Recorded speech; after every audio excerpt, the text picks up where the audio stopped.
भजन करने का फल। शिप्रा नदी के तट पर बसी उज्जैन नगरी में एक सांडाल रहता था। वह विनम्र, सत्य प्रतिज्ञा, बुद्धिमान और कुशल संगीत यज्ञ था। वह भगवान विष्णु का परम भक्त था। प्रति मास की एकादशी को उपवास रखना और मंदिर में जाकर भगवान विष्णु का भजन कीर्तन करना उसका बचपन का नियम था। इस प्रकार उसकी आयु भगवान नारायण का ध्यान करते हुए बीत गई। एक बार वन में वह फूल चुनने गया तो एक पापी ब्रह्म राक्षस ने उसे पकड़ लिया और अट्टहास करते हुए बोला, आज मेरा भाग्य अच्छा है, तभी बिना श्रम के स्वादिष्ट भोजन मिल गया। तुझे खाकर मैं निश्चित होकर सोऊंगा।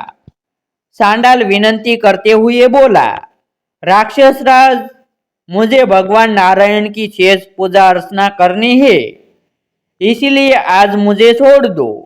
कल मैं स्वयं तुम्हारे पास लौट आऊंगा। मैं वचन देता हूँ, यदि मैं अपने वचन से टलूं तो घोर नरक का भागी बनूं। ब्रह्म राक्षस ने उसकी बात पर विश्वास कर उसे मुक्त कर दिया और वहीं बैठकर उसके लौटने की प्रतीक्षा करने लगा। सांडाल ने मंदिर में पहुंचकर भगवान विष्णु के चरणों में पुष्प अर्पित किए और रात भर जागकर भजन कीर्तन करता रहा। प्रातः स्नान कर भगवान नारायण को प्रणाम किया। फिर अपनी प्रतिज्ञा पूर्ण करने के लिए ब्रह्म राक्षस के पास चल पड़ा। मार्ग में एक किसान ने उसे रोका।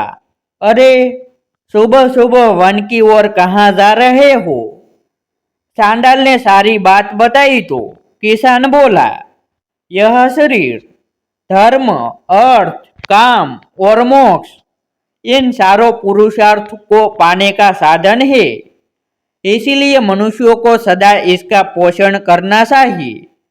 जीवित रहने पर ही मनुष्य मोक्ष पाने का उपाय कर सकता है, इसीलिए ब्रह्म राक्षस के पास जाने की मूर्खता मत करो।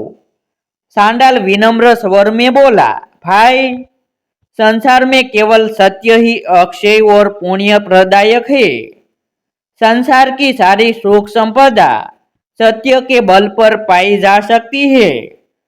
सत्य से ही मनुष्यों को धर्म, अर्थ, काम और मोक्ष प्राप्त होते हैं, इसीलिए सत्य का दामन कभी नहीं छोड़ना चाहिए। इतना कहकर वह वन की ओर चल पड़ा। उसे देख ब्रह्म राक्षस चकित होकर बोला, भाई, तुम जन्म से भले ही सांडाल हो, परंतु कर्म से सत्यनिष्ठ ब्राह्मण लगते हो। तुम्हारे इस तेज का रहस्य क्या है? आखिर तुम किसकी भक्ति करते हो? सांडाल बोला, ब्रह्म राक्षस भाई, मैं बचपन से ही भगवान नारायण का भजन कीर्तन और उनकी महिमा का गान करता आ रहा हूँ। वे ही मेरी शक्ति के आधार है। ब्रह्म राक्षस बोला, भाई, तुम भगवान विष्णु के परम भक्त हो। यदि तुम उनकी एक रात की भक्ति का फल मुझे दे दो तो मैं तुम्हें मुक्त कर सकता हूँ। सांडाल बोला, ब्रह्म राक्षस, मैंने यह शरीर तुम्हें सौंप दिया है, इसीलिए बेकार की बातें छोड़कर मुझे अपना आहार बना लो। ब्रह्म राक्षस विनती करते हुए बोला, अच्छा भाई, पिछली रात तुमने जो अंतिम भजन गाया हो उसी का फल मुझे प्रदान कर दो, जिससे कि मेरा भी उद्धार हो जाए।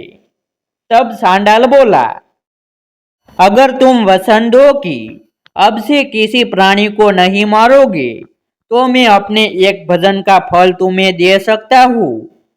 ब्रह्म राक्षस ने खुशी से उसकी बात मान ली तो सांडाल ने अपने एक भजन का फल उसे दे दिया। उसे पाकर ब्रह्म राक्षस प्रसन्नतापूर्वक पृथुदक नामक तीर्थ की ओर चल पड़ा। वहां निराहार नारायण भजन करते हुए उसने प्राण त्याग दिए। पुण्य में वृद्धि होने के कारण वह राक्षस योनि से मुक्त होकर ब्राह्मण योनि में उत्पन्न हुआ। इधर इस घटना से सांडाल भी वैराग्य से भर गया। वह तीर्थ यात्रा पर निकल पड़ा और पृथ्वी की परिक्रमा करते हुए पाप मोचन नामक तीर्थ में पहुंचा। वहां शरीर त्याग कर उसे उत्तम गति मिली और वह वैकुंठ का अधिकारी बना। ऐसे ही नए नए वीडियो देखने के लिए हमारे YouTube चैनल सब्सक्राइब करें और वीडियो को लाइक करें।